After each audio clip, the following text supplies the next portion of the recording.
विदेश मंत्री एस जयशंकर पहले ही दिन से कांग्रेस की आंखों में चुभते रहे हैं। वजह यह कि सोनिया गांधी को एस जयशंकर पसंद नहीं है। यही वजह है कि योग्य होने के बावजूद सोनिया गांधी ने उन्हें विदेश मंत्रालय का सचिव नहीं बनने दिया, जबकि मनमोहन सिंह उन्हें ही सचिव बनाना चाहते थे। अब जब एस जयशंकर का राज्यसभा का कार्यकाल पूरा हो गया तो कांग्रेस को पुरानी बातें याद आ गईं। विदाई के मौके पर जब उनकी तारीफ की गई तो कांग्रेस ने इस पर अपनी आपत्ति जताई। असल में राज्यसभा में डेरेक ओब्रायन समेत राज्यसभा के 9 सांसदों के रिटायरमेंट के मौके पर सदन में हंगामा हुआ। सदस्यों के योगदान की चर्चा करते हुए जयशंकर की विशेष तारीफ सुनकर विपक्ष के सदस्यों ने आपत्ति जताई। वैसे जयशंकर, डेरेक ओब्रायन समेत 4 सदस्य फिर से चुने गए हैं, उन्हें बधाई दी गई। राज्यसभा में नेता सदन पीयूष गोयल ने कहा कि जुदाई हो विदाई हो उसमें किसी को भी अच्छा नहीं लगता है, लेकिन साथ साथ सेलिब्रेशन का मौका भी है। उन्होंने सबसे पहले रिटायर हो रहे सभी सांसदों को बधाई दी और कहा कि डॉक्टर जयशंकर का मैं विशेष आभार व्यक्त करना चाहूंगा।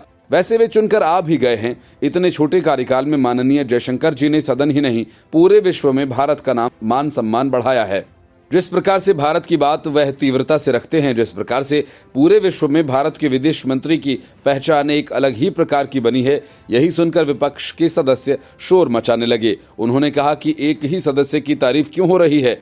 गोयल ने कहा कि किसी ने देश के लिए योगदान किया है, इन्हें दुख हो रहा है। सभापति ने आगे हंगामा शांत करते हुए कहा कि मैं आपकी भावनाओं को समझता हूं।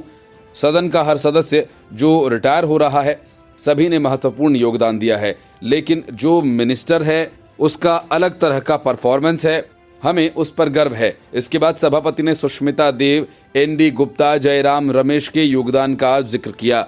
गोयल ने आगे कहा कि ये मान लेना कि मैं दूसरे सदस्यों का जिक्र नहीं करूंगा, ये दुखद है। मल्लिकार्जुन खड़गे ने कहा कि जो सदस्य रिटायर हो गए हैं वे हमसे दूर नहीं रहेंगे, क्योंकि राजनीति में ऐसा होता है, थोड़े दिन के लिए वे हमसे अलग भी रहे, फिर भी दूसरी दफा मिलने का चांस रहता है। खड़गे ने कहा कि जो मेंबर्स यहाँ आते हैं वे अपनी विचारधारा लेकर आते हैं, लेकिन उनको अगर अपनी बात रखने के लिए समय नहीं मिलता। सभापति ने मुस्कुराते हुए कहा कि सर, दिल की बात और मन की बात दोनों कहने का अवसर मिलना चाहिए। खड़गे ने कटाक्ष किया, मन की बात तो मोदी साहब करते हैं, मैं दिल की बात करता हूं। सभापति ने कहा कि चलो मन की बात दिल की बात से। खड़गे ने कहा कि नहीं, दिल अलग है, मन अलग है। सभापति ने कहा कि सर, कभी तो आप पॉइंट स्कोर करने का मौका दें। खड़गे ने जवाब दिया कि आप हमेशा स्कोर करते हैं। The report, news of India.